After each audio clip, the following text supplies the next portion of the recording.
Srangsalo hastani Montri Okra Dr. Manik Shahno Kebang Budbai Keplai Klainani Nahar Mungo Taun Bordowali Bidan Shobani Ramnogor Amsayo Chongmarini Pirmungo Ongkorka Ems ni Mayor Dipong Mozumdar Asalo Ramnogor Amsani Lukurongni Nogonogo Tangi hastani Montri Okra Dr. Manik Shahani Bagai Budchanka Ems ni Mayor Dipong Mozumdar Kongres te CPIM Bodolni Adongrongni Yapatolani Hakrika Ngmani Bagino Paithago Borok Thansa Nglainani Nangka Hine Kokshil Chamung Tishaka Ems ni Mayor Dipong Mozumdar এবার কালকে নাগাদ ঘোষিত হতে পারে প্রার্থী তালিকা প্রচার কিরকম চলছে আমাদের টাউন বর্দোয়ালি বিধানসভা কেন্দ্রে আমাদের যিনি প্রার্থী হচ্ছেন উনি হচ্ছেন আমাদের রাজ্যের মাননীয় মুখ্যমন্ত্রী প্রফেসর ডক্টর মানিক শাহ। তো আমরা আমাদের বিশ্বাস আমার ধারণা যে উনি প্রার্থী হচ্ছেন দলচকে কাজে ব্যাপারে কোনো সন্দেহ নেই। ওনার নেতৃত্বে বিধানসভা নির্বাচনে আমাদের দল যাচ্ছে কাজে উনি আমাদের এমনিতেই এখানে প্রার্থী এবং মুখ্যমন্ত্রীও।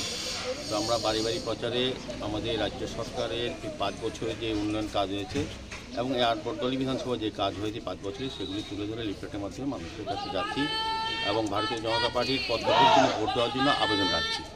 তো এখানে ব্যাপক সাড়া পাচ্ছি কারণ আমাদের বর্দোয়ালি বিধানসভা কেন্দ্রে এমনি আমাদের মুখ্যমন্ত্রীর গ্রহণযোগ্যতা অনেক বেশি। উনি অনেক জনপ্রিয় হয়ে গেছেন, ওনাকে সকলে পছন্দ করেন। যেই বাড়িতে যাচ্ছি সকলেই খুব খুশি এবং আনন্দিত। বিশেষ করে আমাদের প্রার্থীর প্রতি মানুষের আগ্রহ আছে এবং বিশ্বাস আছে, আস্থা আছে। পাশাপাশি আমাদের সরকারের যে উন্নয়নমূলক কাজগুলি আছে তাতে মানুষ দারুণ খুশি। এবং এই এলাকার আমি বলবো আগরতলা পৌর নিগমের পক্ষ থেকে সমস্ত ড্রেন নিয়মিত সাফাই হচ্ছে, নিকাশি ব্যবস্থা উন্নত হয়েছে, রাস্তাগুলি ভালো কাজ হয়েছে, সমস্ত রাস্তায় ব্ল্যাকটপিং কার্পেটিং কাজ হয়ে গেছে এবং আলোর পর্যাপ্ত ব্যবস্থা করেছে। সার্বিকভাবে সমস্ত ব্যবস্থা আগরতলা পৌর নিগম রাজ্য সরকারের সমস্ত দপ্তর কাজ করছে। আজকে মানুষ উন্নয়নে অত্যন্ত খুশি। আমরা উন্নয়নের পক্ষে ভোট চাইছি এবং যেহেতু আমাদের রাজ্যের মাননীয় মুখ্য এলাকার প্রার্থী, এটা বাড়তি সুযোগ এবং মানুষের আগ্রহ আছে, উৎসাহ আছে। তো আমার আশা আমরা গতবার প্রার্থীকে যত ভোটে আমরা জিতিয়েছিলাম তার থেকে অনেক অনেক বেশি ভোটে এবার আমরা জিতবো।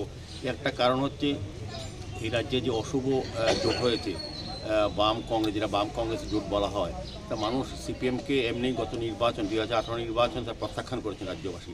আর কংগ্রেস তো মাত্র 2% ভোট নিয়ে ছিল, কোনোরকম টিকে ছিল। এখন দুই পার্টি অস্তিত্ব সংকটে ভুগছেন বলেই তারা একসঙ্গে হয়েছে।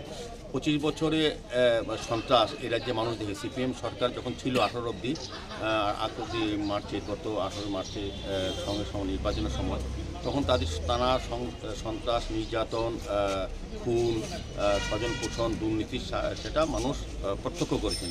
সেই কারণে প্রত্যাখ্যান। আর কংগ্রেস বলতে আপত্তি নেই, আমরা ছিলাম সঙ্গে দলের সঙ্গে। একটা উচ্ছৃঙ্খল দল হিসেবে মানুষ এই রাজ্যে মানুষ দেখেছে 2098 নির্বাচনে সময় যখন কংগ্রেস জোট সরকার ছিল তখন কিছু অনিয়ম দুর্নীতির কথাও মানুষ বলেছিলেন। কারা বলেছিলেন? CPM party.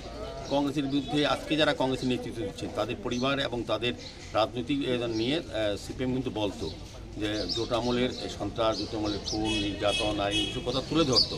আজকে সিপিএমই আবার কংগ্রেসের সঙ্গে বন্ধুত্ব করে নির্বাচন যাচ্ছে। আর সিপিএমের বিরুদ্ধে সুদীপবাবু, রাশিবাবুরা সরব ছিলেন, সবাই সরব ছিলেন। যে মানুষ ছিল যে সিপিএমের সন্ত্রাস, এখন এই সন্ত্রাসের সঙ্গে দুই সন্ত্রাস একসঙ্গে হয়েছে। রাজ্যে মানুষ ভয়ে আতঙ্কে আছে।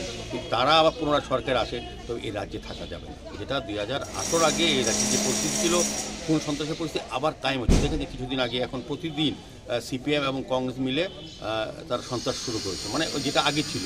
তো এই রাজ্যে মানুষ শান্তি এসছে অনেক বছর পর। আমাদের নরেন্দ্র মোদীজি এবং অমিত শাহজির নেতৃত্বে 2018 সালে এই মানুষ মুক্তির শাস্তি হয়েছে, গণতান্ত্রিক অধিকার পেয়েছে। সেগুলি হরণ করার জন্য আবার বাম কংগ্রেসের সেই সন্ত্রাসবাদীরা নেতৃত্বে যারা ছিলেন তারাই একসঙ্গে হয়েছেন। মানুষ এটা প্রত্যাখ্যান করবে।